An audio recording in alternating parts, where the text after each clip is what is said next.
பஹல்காம் தாக்குதலுக்கு இந்தியா பதிலடி கொடுத்து வருகிறது. அது தொடர்பாக பார்த்து வருகிறோம். தற்போது நம் ஜெகநாதன் பாதுகாப்புத்துறை பேராசிரியரிடம் சில கேள்விகளை முன்வைக்கலாம். சார், இப்போ சற்று முன்பாக ஓய்வு பெற்ற ராணுவ அதிகாரி கணேசன் பல்வேறு விஷயங்களை அவர் குறிப்பிட்டு பேசியிருந்தாரு. அவர் பேசும்போது இங்கிருந்து ஏன் அந்த இலக்குகளை குறி வச்சு அட்டாக் பண்ணாங்க அப்படிங்கிற விஷயத்தையும் சொல்லிட்டு இருந்தார். சார், இப்போ நான் உங்ககிட்ட கேட்க விரும்புறது, இப்போ இருக்கக்கூடிய நெருக்கடியான சூழ்நிலையில பாகிஸ்தான் போற விரும்ப மாட்டாங்க அப்படின்ற ஒரு பேச்சு இருக்கு. பாகிஸ்தான் தரப்புல இருந்து ஏற்கனவே நாங்க பயங்கரவாதிகளை தெரியாத்தனமா வளர்த்து விட்டோம் அப்படின்றத ஒரு சில அதிகாரிகள் தெரிவிச்சது இல்லாம பார்த்தோம். இப்போ அவங்க போற விரும்ப மாட்டாங்க அப்படின்றத நம்ம பார்க்கணுமா? என்ன நடக்கும் சார் இப்போ? இல்ல, போற விரும்புவாங்க விரும்ப மாட்டாங்க, யாருமே போற விரும்புறது கிடையாது. எந்த நாடும் திரும்பி போற விரும்புறது கிடையாது. பட் பாகிஸ்தான் இப்போ இன்று காலை அதிகாலையில் நடந்த ஆபரேஷன் சிந்தூர் ஒரு வெற்றிகரமான ஒரு தாக்குதல். இதுவரைக்கும் நம்ம நினைச்சு கூட பார்க்க முடியாத 9 டார்கெட்ல அவங்க தாக்கியிருக்காங்க. தீவிரவாத கேம்ப் அதெல்லாம் இதுக்கு முன்னாடி நடந்த சர்ஜிக்கல் ஸ்ட்ரைக்கா இருக்கட்டும், இல்ல ஆபரேஷன் பாலக்கோட்டா இருக்கட்டும், இதெல்லாம் லான்ச் பேட்ச் தான். பட் இதுதான் ஃபர்ஸ்ட் டைம் டெரர் ஹெட் குவார்டர்ஸே லான்ச் பண்ணியிருக்காங்க. குறிப்பா இந்த டார்கெட்ல பாத்தீங்கன்னா அதிகமா மதிப்பு தாக்கப்பட்டது பாத்தீங்கன்னா ஜெய்ஷ் இ முகமது என்ற அமைப்புடைய ஹெட் குவார்டர்ஸ், அவங்களுடைய ட்ரைனிங் கேம்ப், அவங்களுடைய லான்ச் பேட், இந்த 3 சீக்வன்ஸா டார்கெட் பண்ணிருக்காங்க. இந்த நடந்த 9 டார்கெட்லயும் அதிகமான டார்கெட்ஸ் ஜெய்ஷ் இ முகமது தான். ஏன்னா இந்த ஏப்ரல் 22ஆம் தேதி பஹல்காம்ல நடந்த தாக்குதலுக்கு ஒரு முக்கிய காரணமாக அதாவது சந்தேகப்படக்கூடிய அது உறுதி செய்யப்படக்கூடிய ஒரு அமைப்புனா ஜெய்ஷ் இ முகமது தான். ஏன்னா ஏப்ரல் 22க்கு முன்னாடி ஏப்ரல் 12ஆம் தேதி ஒரு என்கவுண்டர் நடந்திருக்கு கிஷ்துவார்ன்ற இடத்துல.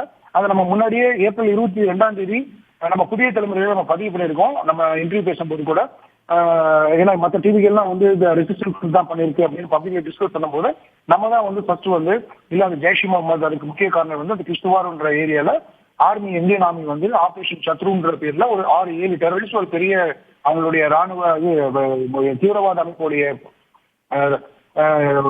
ஆயுத கருவிகள் அவங்க கைப்பற்றியது விளைவாக கூட இருக்குமோ என்று நம்ம யூகித்தோம்.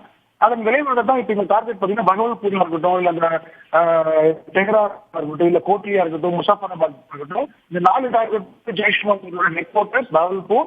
அது பகவல்பூர்னு பாத்தீங்கன்னா ராஜஸ்தான் பார்டர் ஒட்டி இருக்கு. அப்புறம் கோட்லி, காலான் இருக்கு. இந்த முசாஃபராபாத் லான்ச் பேட், அங்கிருந்த டிரான்சிட் கேம்ப் மாதிரி அங்கிருந்து லான்ச் பேட் எல்ஓசி அனுப்பி அங்கிருந்து உள்ள வர்றதா இது அவருடைய மோடஸ் ஆபரண்டி. அது மட்டும் இல்லாம மற்ற நக்சல் தேவர் போன்ற கேம்பில் தாக்கப்பட்டிருக்கிறது. இதுல இன்னும் சிறப்பு குறிப்பாக பார்க்கக்கூடியது, இதுவும் நம்ம சென்ற 22ஆம் தேதி நம்ம பதிவு பண்ணியிருக்கோம். தாக்குதல் பஹல்காம் தாக்குதல் நடந்ததுக்கு அப்புறம் அந்த சியால்கோட் என்ற இடம், அந்த சியால்கோட் என்ற இடத்துல தான் நம்ம குறிப்பாக சொல்லியிருக்கிறோம். ஜெய்ஷ் இ முகமதும், ஹிஸ்புல் முஜாஹிதீன், லஷ்கர் இ தொய்பா இந்த 3 அமைப்பும் ஒரு பிப்ரவரி 5ஆம் தேதி ஒரு மாநாடை கூப்பிட்டாங்க. அந்த மாநாட்டுல ஹமாஸ் அமைப்புடைய ஈரானியன் பிரதிநிதி பங்கேற்கிறாரு. ஒரு வெளிநாட்டு தீவிரவாத அமைப்பை சேர்ந்தவர் அங்கு இந்த மாநாட்டில் பங்கேற்று பேசியிருக்கிறார். அந்த அதையும் நம்ம பதிவு பண்ணியிருக்கோம். ஸோ அந்த சியால்கோட் என்ற பகுதியில் உள்ள லஷ்கர் இ தொய்பாவுடைய ஹெட் குவார்டர்ஸையும் தாக்கப்பட்டிருக்கிறது. இது ஒரு மிகவும் ரொம்ப நேர்த்தியாக பிளான் பண்ணி மெட்டிகுலஸ்லி எக்ஸிக்யூட் பண்ண இந்தியன் ஏர்போர்ட் எக்ஸிக்யூட் பண்ண ஒரு டார்கெட். இப்போ நம்ம இன்னொரு உங்களுடைய கேள்விக்கு எப்படின்னா, இப்ப பாகிஸ்தான் போரை விரும்பாது, அவங்க அமைதியாக போய்விடுவார்கள் என்று நம்ம எதிர்பார்க்க முடியாது. ஏனென்றால் இது வரைக்கும் நம்ம நடத்திய தாக்குதல் அந்த லான்ச் பேட் நம்ம டார்கெட் பண்ணிருக்கோம். இப்ப டெரர் நெர்வ் சென்டர் அப்படின்ட்டு உதாரணத்துக்கு இந்த பகல்பூர் அதோட பேரே மர்காஸ் ஜுபான் அல்ல அப்படிம்பாங்க. மர்காஸ்னா இதுல சென்டர் அனப்பு அப்படின்னு பேரு. அந்த ஜெய்ஷ் இ முகமது என்ன பண்ணிட்டாங்க, 2019 அவங்களுடைய ஆர்கனைசேஷன் மேல இன்டர்நேஷனல் ப்ரெஷர்ஸ் இருந்தது.